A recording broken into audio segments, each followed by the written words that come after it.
অনেক কথা বলবার আছে আমার, তবে সবার আগে নিরঞ্জনের কথা বলতেই হবে আমাকে। নিরঞ্জন আমার বন্ধুর নাম, আর কোনো নাম ছিল কি তার আমি জানতাম না। ওর একজন বান্ধবী ছিল, অবশ্য কিছুদিনের জন্য। সেটাকে প্রীতম বলে ডাকত। ওর বান্ধবীর নাম ছিল জয়লতা।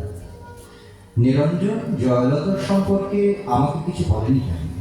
জয়লতাকে কখনো কোনো চিঠি লিখেছিল কিনা সে কথাও আমাকে সে বলেনি। তবে জয়লতার চিঠি আমি দেখেছি। একটা চিঠি ছিল এরকম: প্রীতম, সমুদ্র যাচ্ছে, তুমি বলেছ এখন দুঃসময়, কিন্তু আমি জানি সবসময় সুসময়ে যদি কেউ ব্যবহার করতে চাই তাকে। আমি বুঝি বেশি দিন নেই, যদি পারো এক্ষুনি তুলে নাও নির্ভুগ্ন পুরুষ দেখাবে আমাকে। আমার ঘরে বসে সিগারেট টানতে টানতে নিরঞ্জন চিঠিটা চুপ করে এগিয়ে দিয়ে বলেছিল, বিভু, চিঠিটা পড়ি। আমি প্রথমে পড়তে চাই, পরে ওইটুকু পড়ে তার দিকে তাকিয়েছিলাম।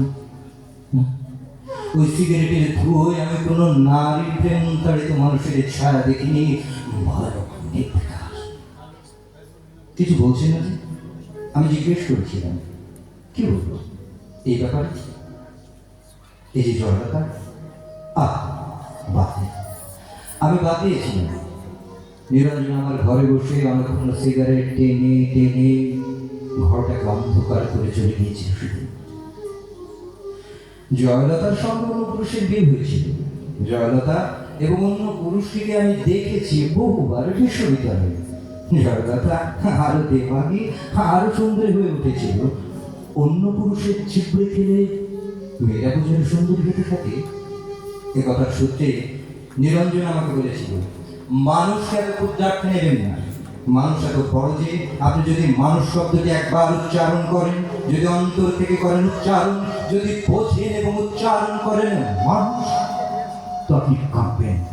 আমি মানুষের পক্ষে, মানুষের সঙ্গে এবং মানুষের জন্য। হ্যাঁ, মানুষের মুক্তির জন্য নিরঞ্জন মিছিল করত। আমি শুনেছি নিরঞ্জন বলছে, তুমি দুষ্কৃতি মারো, বাঙালি মারো, হিন্দু মুসলমান মারো, গেরিলা তামিল মারো, এভাবে যেখানে জাতি মারো না কেন, মনে রেখো মানুষই মরেছে। ইতিহাসে লিখবে যে এত মানুষ মরেছে, বড়ই করুণ এবং বড়ই দুঃখজনক।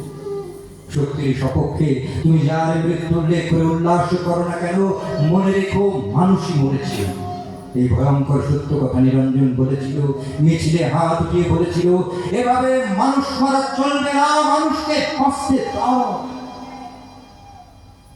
নিরঞ্জন আমার বন্ধু।